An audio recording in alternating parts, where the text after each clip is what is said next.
Howdy, howdy. Well, it was extremely cold last night. I don't know, I shouldn't say extremely. It got down to, I don't know, I checked it about 6:30 this morning and it was 16 degrees out. I was bundled up in the back of my truck. I had two blankets, but one blanket's big so it can fold in half and act like three. I didn't have it that way last night. I made it through just fine. Even though it was chilly, I still made it through just fine.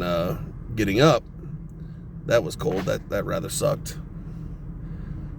But it is what it is. I tried sleeping in my clothes. At least my shirt and my sweats. And then when I woke up a little bit and I was sweating, so I took my shirt off. And then, of course, woke up at 6 o'clock and it was really cold.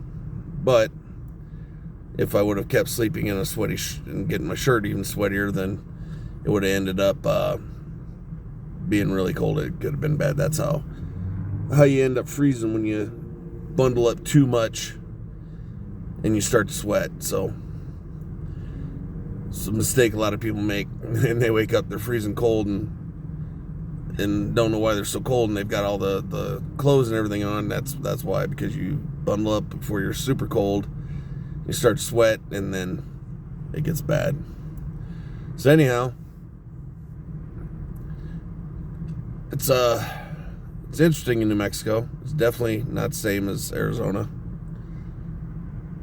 The culture, everything's a little bit different here. I much prefer Arizona, of course.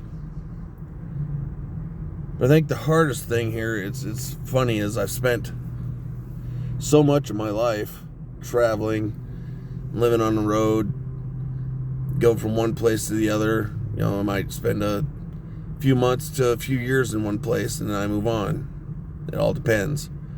Going around to different jobs and this and that. Now I've been here for a week. And I'm definitely homesick. I'm definitely missing home. I guess the biggest difference is before it never mattered. It was just me. Sometimes me and my wolf Casper. But it wasn't no one else depending on me really, so I didn't have no one else waiting. But now I've got Sylvia and the kids that are back home waiting on me and depending on me, and the kids missing me, and you know, when they call me, tell me they miss me and they love me and this and that. It makes it very difficult. Probably should add, which might not come as a surprise to many of you, but over the course of time and living out there off grid and the way things are and the struggles and whatnot, Sylvia and I have grown together and become a couple, which we weren't really gonna announce it or say much or anything. I mean, it's really nobody else's business, but I think it's only fair to mention to folks here, just because y'all have been watching channels since, you know, they first came out there. So it happened. She's a really great person, and it worked out that way. So that helps to make the issues of me being gone more difficult, but it also makes the reasons for my being gone more prevalent as to why I'm here. Gotta take care of everybody back home, pay the bills, make sure everybody has what they need, and you know, we bought that house, that's got to be taken care of. Now we got some goats. The goats are paid for. There were some friends of ours that we bought them from. They're holding on to them. Apparently, the female goat went in the heat, and she was chomping at the bit to get to the billy goat. So they got together and were expecting parents in about 6 months. So we got to get an enclosure set up for them so we can bring them home, and then we can have her goats, have her baby goat. Sylvia is going to be milking the female.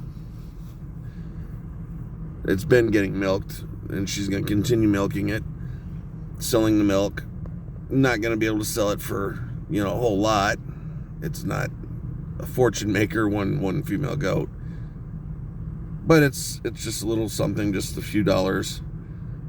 And it's an experience, gives her something to do. She might even make soap with it.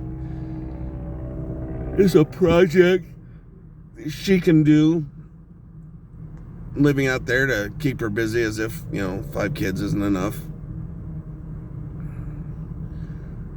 But when they're in school, and they can also help too, it helps give them chores, things they can do, cleaning up the goat manure and piling it and moving it. That'd be good for them. I would like to get, and I've always wanted them for several years, but I just realized how affordable they are, which makes me have it set in my head that I want them now. I want some alpacas. I've read up on them, found out how inexpensive they are these days, and read up on them, and I think they'd be awesome additions. Make good pets, something that you can take and trim them down, and their hair is valuable. It's something that can make some money, and something that'd be good and friendly around the kids. They're really curious. They're really gentle animals. So I think that'd be something that'd be beneficial for all of us to be around and to raise. I think they're just freaking neat. They're just really cool looking animals. They're really neat. And it'd be cool to say that I have some alpacas. I think I would just love that. Everybody has pigs and goats and sheep and cattle, but you don't meet people all the time that have alpacas. So I think that'd be a great idea. Have to learn how to shear them. I'm sure they're not quite the same as sheep. That long neck, and they're a little bit larger, but it'd be interesting. Their wool is supposed to be more valued than sheep wool. We could probably even shear them down and have it made into yarn herself, and Sylvia could just knit sweaters for us and all. She's wanting to learn to knit, so I think that'd be a great idea too. Let me all know what you think in the comments about that.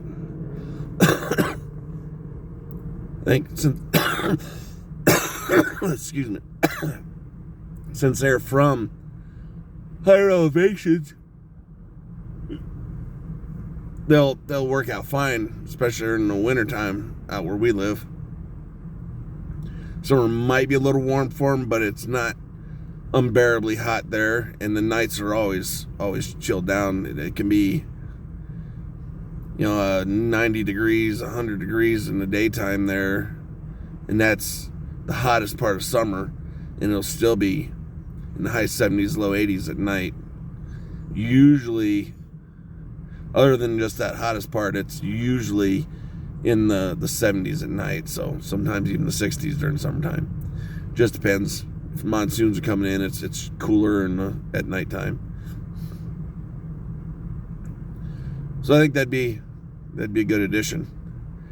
Just spoke with Sylvia today and the kids, and the water was froze up overnight, but I think it unthawed enough where they can get some more water today after the sun came up for a while. I know she'd said something about dumping some water, so hopefully. If not, it's not I don't think the whole water tank is frozen. It's just the sides of it, and of course where the nozzle's at and where you'd get water at, that would be close to the surface, so that'd more likely be frozen. I don't think it's frozen solid. that'd be an awful big brick frozen solid, and it gets above freezing during the day with the sun out and everything. And we've got them painted black, so I'm not sure that it's that frozen. Probably just have to tell her to go there and kick it a little bit and break the ice right there on the edge. Might be a good idea. Obviously, we can't use heat because it's plastic, so we can't really use much in the way of heat to unthaw them. But maybe a little bit of a heat source some kind right there at the end, where it's not really bad. That might work out. But the sun's setting here. It's getting darker. I just wanted to do a quick video update. What's going on? I have a friend of mine who lives in Sanders, Arizona, not far from us. He's friends of ours. He has property here in the Albuquerque area, in fact, and his girlfriend is here, so he's coming to visit her next week. And he's offered to let me stay on his property. Unfortunately, for now, I think it's too far of a drive until I get the transmission fixed. But I'll see when he gets here just how far it is. It's going to be too far a drive until I get the transmission fixed. But once transmission's fixed, it might not be too bad of an option. You know, it might take a little bit more fuel, a little bit more of my time, but it beats staying in all these different parking lots, and it's, you know, off grid, so I'd still be staying off grid. It just wouldn't be at my place. So my videos would still be off grid videos.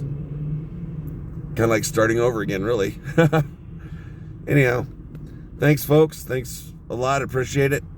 Again, if you're interested in supporting the channel, you could let me know. I can put my P.O. box in the description. I have an Amazon wish list, which I'll be adding to as time goes by.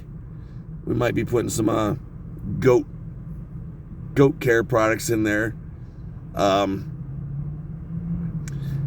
But you can easily support the channel by subscribing. Like, subscribe, comment, share. Subscriptions would be great. I'm getting lots of views, but I don't have enough subscriptions to monetize yet. I need 1,000 subscribers. So that'd be an awesome way, really, more than anything, to help support the channel, is just help me get to 1,000 subscribers. Then I can monetize this.